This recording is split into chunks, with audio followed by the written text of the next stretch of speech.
रक्त बहाकर श्रृंगार करो, खामोशियां तलवार नहीं, हम राणा के वंशज है, कतई हार हमें स्वीकार नहीं।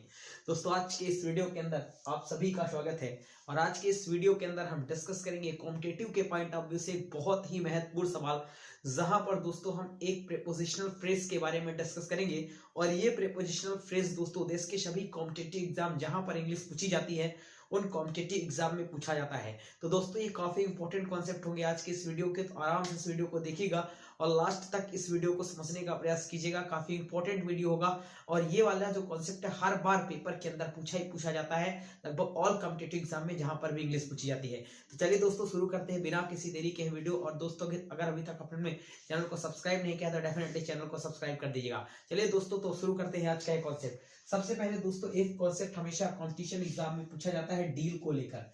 दोस्तों जब भी हम डील की बात करते हैं तो डील के साथ अगर हम दोस्तों इन का यूज करते हैं तो इसके पहले डील के साथ दोस्तों हम इन का यूज करते हैं। इसको बताने के पहले की इंपॉर्टेंट बात बता देता हूं दोस्तों, जब भी हम बात करते हैं प्रीपोजिशनल फ्रेज की, जब भी दोस्तों हम बात करते हैं प्रीपोजिशनल फ्रेज की, तो प्रीपोजिशनल फ्रेज में एक चीज आपको समझना होगा। प्रीपोजिशनल में फ्रेज शब्द का समझिए। फ्रेज दोस्तों होता है, phrase is a group of word without complete sense. ठीक है, फ्रेज शब्दों का एक ऐसा समूह होता है जिसका अर्थ तो होता है लेकिन पूर्ण अर्थ नहीं होता। जैसे हम फ्रेज कहते हैं, इसी को हम हिंदी में वाक्यांश कहते हैं। ठीक है, जब भी प्रीपोजिशनल की बात करते हैं तो प्रीपोजिशनल शब्द जो बना है वो प्रीपोजिशन से मिलकर बना है। प्रीपोजिशनल शब्द वास्तव में अपने आप में एडजेक्टिव का काम करता है, जबकि प्रीपोजिशन शब्द नाउन है। प्रीपोजिशनल शब्द की अगर मैं बात करूं, प्रीपोजिशनल फ्रेज की अगर मैं बात करूं तो प्रीपोजिशनल फ्रेज में दोस्तों जैसे हमारे सामने प्रीपोजिशन होता है और इसके अलावा फ्रेज यानी प्रीपोजिशनल फ्रेज एक ग्रुप ऑफ वर्ड होता है जहां पर प्रीपोजिशन होता है। जैसे मैंने कहा दोस्तों in the morning, in the morning ये एक प्रीपोजिशनल फ्रेज है। ये एक प्रीपोजिशनल फ्रेज क्यों है? क्योंकि इन प्रीपोजिशन लगा है, इसके साथ ये ऐसा फ्रेज लिखा है जिसका अर्थ तो है लेकिन पूर्ण अर्थ नहीं है। फ्रेज इसे ही कहते हैं दोस्तों जिसका अर्थ तो होता है लेकिन पूर्ण अर्थ नहीं होता। जैसे इन द मॉर्निंग मैंने लिखा तो ये एक प्रीपोजिशनल फ्रेज है। ठीक है, तो ये प्रीपोजिशनल फ्रेज उम्मीद करता हूं आपने समझा होगा। चलिए पहला कॉन्सेप्ट समझते हैं। डील के साथ अगर हम इन की बात करें तो दोस्तों डील इन का मतलब होता है टू डू बिजनेस। ठीक है, किसी भी चीज का बिजनेस करना, अगर हम किसी भी चीज का बिजनेस करते हैं तो डील के साथ इन का यूज करते हैं। या हम बिजनेस के सेंस में डील करने की बात करते हैं, जब हम बिजनेस के सेंस में डील की बात करें तो डील के साथ इन प्रीपोजिशन आता है। तो पहला सवाल है he deals in business. He deals in business, या डील के साथ हम बिजनेस की बात करें, या मैं कह सकता हूं ही डील्स इन स्मार्टफोन। ठीक है, उसने स्मार्टफोन का बिजनेस किया, यानी यहां पर बिजनेस करने की बात की जा रही है। तो अगर बिजनेस करने की बात की जाए तो दोस्तों डील के साथ इन आता है। ठीक है, चलिए डील के साथ विथ की बात करते हैं। ये कॉन्सेप्ट भी बहुत पूछा जाता है कंपटीशन के अंदर। डील के साथ अगर हम विथ की बात करें तो टू हैंडल, टू टैकल। ठीक है, किसी चीज को टैकल करना, किसी चीज को हैंडल करना, किसी सिचुएशन को दोस्तों हैंडल करना, उस सिचुएशन को बनाकर रखना, उस सिचुएशन से मुक्ति पाना, इसके लिए दोस्तों डील के साथ विथ का यूज किया जाता है। इस सेंस में डील के साथ विथ आता है। तो he can deal with any problem, वह किसी भी प्रॉब्लम के साथ डील कर सकता है। यानी डील के साथ विथ आया तो यहाँ पर प्रॉब्लम को टैकल करने की बात की जा रही है, प्रॉब्लम को हैंडल करने की बात की जा रही है। दोस्तों तीसरा कॉन्सेप्ट डील के साथ आउट भी आता है। तो डील के साथ टोटल 3 प्रीपोजिशन आते हैं, डील के साथ इन, डील के साथ विथ, डील के साथ आउट। जब भी हम डील के साथ आउट की बात करते हैं तो इसका मतलब होता है टू डिस्ट्रीब्यूट, किसी चीज का बंटवारा करना। ठीक है, तो लिखा है the paper has been dealt out, यानी पेपर को बांटा गया या पेपर का बंटवारा किया गया। तो डील के साथ जब आउट आएगा तो इसका मतलब ये होगा टू डिस्ट्रीब्यूट, किसी चीज को बांटना या किसी चीज को डिवाइड करना या किसी चीज का बंटवारा करना। ठीक है, चलिए दूसरा कॉन्सेप्ट समझने की बात करते हैं दोस्तों मैरी। ये कॉन्सेप्ट भी कॉम्पिटिशन के अंदर बहुत ज्यादा पूछा जाता है। मैरी, मैरी की जब भी हम बात करते हैं तो मैरी एक ऐसी वर्ब है, मैरी एक वर्ब है, मैरी एक ऐसी वर्ब है जिसके साथ एक्टिव वॉइस में हम दोस्तों किसी भी प्रीपोजिशन का यूज नहीं करते। मैरी के साथ एक्टिव वॉइस में किसी भी प्रीपोजिशन का यूज नहीं किया जाता, जबकि दोस्तों मैरी के साथ पैसिव वॉइस में विथ कभी नहीं आता।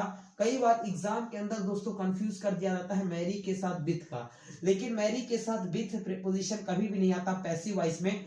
मैरी के साथ हमेशा टू प्रीपोजिशन आता है। जैसे मैंने लिखा राम मैरिड सीता। अब ये सेंटेंस दोस्तों एक्टिव वॉइस का सेंटेंस है। अगर ये एक्टिव वॉइस का सेंटेंस है तो एक्टिव वॉइस के सेंटेंस में मैरी के साथ किसी भी प्रीपोजिशन का यूज नहीं किया जाता, सिंपल सी बात है। लेकिन जब हम मैरी वर्ब की बात करते हैं और मैरी को अगर हम पैसिव वॉइस में यूज करें तो विथ का यूज नहीं किया जाता। मैरी को विथ के साथ कंफ्यूज किया जाता है पैसिव वॉइस में। मैरी के साथ हमेशा टू का यूज किया जाता है। जैसे मैंने लिखा Sita was married, Sita was married. अब मैंने आपको एक ऑप्शन दिया विथ, एक ऑप्शन दिया दोस्तों टू, और यहां पर मैंने लिख दिया राम। तो इस सवाल को अगर आप गौर से देखें तो ये देखिए वाज के साथ थर्ड फॉर्म लगा है। दोस्तों जब भी वाज या वर के साथ मेन वर्ब की थर्ड फॉर्म लगती है तो वो सेंटेंस हमेशा पैसिव वॉइस का सेंटेंस होता है। और इस स्थिति में मैरी के साथ आपको टू प्रीपोजिशन का यूज करना है, विथ का यूज नहीं करना है, ठीक है। तो मैरी के साथ हमेशा क्या आएगा, मैरी के साथ टू, कौन से वॉइस में, पैसिव वॉइस में। जबकि एक्टिव वॉइस में किसी प्रीपोजिशन का यूज मैरी के साथ नहीं किया जाएगा। अगला सवाल दोस्तों, अगला कॉन्सेप्ट देखते हैं। एक सवाल और आता है दोस्तों पार्टेक शब्द को लेकर। पार्टेक के साथ यदि हम इन का यूज करें तो इसका मतलब होता है टू पार्टिसिपेट, यानी कि किसी चीज में हिस्सा लेना। पार्टेक के साथ अगर इन प्रीपोजिशन का यूज करते हैं तो इसका मतलब होता है किसी चीज में हिस्सा लेना, ठीक है। और दूसरा है पार्टेक के साथ ऑफ प्रीपोजिशन का भी यूज किया जाता है। अगर पार्टेक के साथ ऑफ प्रीपोजिशन का यूज करें तो इसका मतलब होता है टू टेक वंस शोर, ठीक है, यानी कि अपना अपना हिस्सा लेना, ठीक है, अपना अपना हिस्सा लेना। चलिए पहले सवाल की बात करते हैं। You will partake dash SSC and defence exam. अब यहां पर लिखा है you will partake dash SSC and defence exam, ठीक है। इस सवाल की अगर मैं बात करूं तो पार्टेक यानी उसने क्या किया, यानी वो क्या करेगा, एसएससी और डिफेंस के एग्जाम में हिस्सा लेगा, यानी शामिल होगा, पार्टिसिपेट करेगा। तो यहां पर पार्टेक के साथ इन आ जाएगा। दूसरे सवाल की बात करते हैं। दे पार्टेक डैश प्रॉपर्टी, उन्होंने अपने प्रॉपर्टी में, अपनी संपत्ति में क्या किया, अपना अपना हिस्सा लिया। तो यहां पर पार्टेक के साथ ऑफ आ जाएगा। दोनों सवाल प्रतियोगी परीक्षा के सवाल है, कॉम्पिटिशन एग्जाम में पूछे गए सवाल है। पार्टेक के साथ इन आता है, पार्टेक के साथ ऑफ आता है। जब पार्टेक के साथ इन आता है तो टू पार्टिसिपेट करना, किसी चीज में हिस्सा लेना। और जब पार्टेक के साथ ऑफ आता है तो इसका मतलब होता है टू टेक वंस शोर, ठीक है, अपना अपना हिस्सा लेना। उम्मीद करता हूं ये कॉन्सेप्ट आपको समझ में आएगा। अगले कॉन्सेप्ट की चर्चा करते हैं अटेंड। जब भी हम अटेंड की बात करते हैं तो अटेंड का मतलब होता है टू बी प्रेजेंट, यानी उपस्थित होना। जब भी हम अटेंड की बात करते हैं तो अटेंड का मीन्स होता है टू बी प्रेजेंट, यानी उपस्थित होना। और यदि हम अटेंड के साथ दोस्तों टू प्रीपोजिशन का यूज करें तो इसका मतलब होता है टू डील विथ और सर्व, ठीक है, समझौता करना या सेवा करना। तो चलिए एग्जांपल देख लेते हैं। आई अटेंड द सेशन, मैंने इस सेशन को क्या किया, अटेंड किया, यानी टू बी प्रेजेंट, मैं इस सेशन में उपस्थित रहा, ठीक है, सिंपल सी बात। अब सी अटेंड, अटेंड के साथ टू आ गया, इसका मतलब हुआ टू डील विथ, समझौता करना। I attend to her sick father, ठीक है, यानी उसने क्या किया, उसने बीमार पिता की मदद की या सेवा की, ठीक है। तो बड़ी सिंपल सी बात है दोस्तों, हमने आपको एक यानी दो और तीन कॉन्सेप्ट की चर्चा आपके साथ की, इनफैक्ट 4 कॉन्सेप्ट की चर्चा की है। ये चारों कॉन्सेप्ट का फटाफट से स्क्रीनशॉट लीजिए और उम्मीद करता हूं ये कॉन्सेप्ट आपको बहुत गहराई से समझ में आया होगा। और इसी वजह से ये कॉन्सेप्ट काफी बार ये ऐसे कॉन्सेप्ट है, चुनिंदा कॉन्सेप्ट है जो कंपटीशन एग्जाम के अंदर हिट होते हैं, कंपटीशन एग्जाम के अंदर पूछे जाते हैं। एक और आपको बात बता देता हूं दोस्तों, जब भी हम अफ्रेड शब्द की बात करते हैं ना तो अफ्रेड के साथ हमेशा ऑफ प्रीपोजिशन का यूज किया जाता है। अफ्रेड के साथ हमेशा ऑफ आता है, ये फिक्स प्रीपोजिशन है। इसी प्रकार अटेंड के साथ टू एक फिक्स प्रीपोजिशन है, जब उसका मतलब होता है सेवा करना। इसी प्रकार पार्टेक के साथ इन और ऑफ दो ही प्रीपोजिशन आते हैं। तो उम्मीद करता हूं ये कॉन्सेप्ट आपको समझ में आए होंगे। अफ्रेड आपका मतलब होता है दोस्तों डरा होना या भयभीत होना, ठीक है। चलिए तो ये बहुत इंपॉर्टेंट कॉन्सेप्ट था, इसका फटाफट से स्क्रीनशॉट लीजिए और इस कॉन्सेप्ट को कॉपी में अवश्य नोट करें, ये बहुत ज्यादा इंपॉर्टेंट कॉन्सेप्ट है। इसी तरह से छोटे छोटे वीडियोस मैं डेली के डेली लाने का प्रयास करूंगा जो कि कंपटीशन एग्जाम की दृष्टि बेहद महत्वपूर्ण होंगे और पेपर की खोपड़ी में छेद करने के लिए अति महत्वपूर्ण होंगे।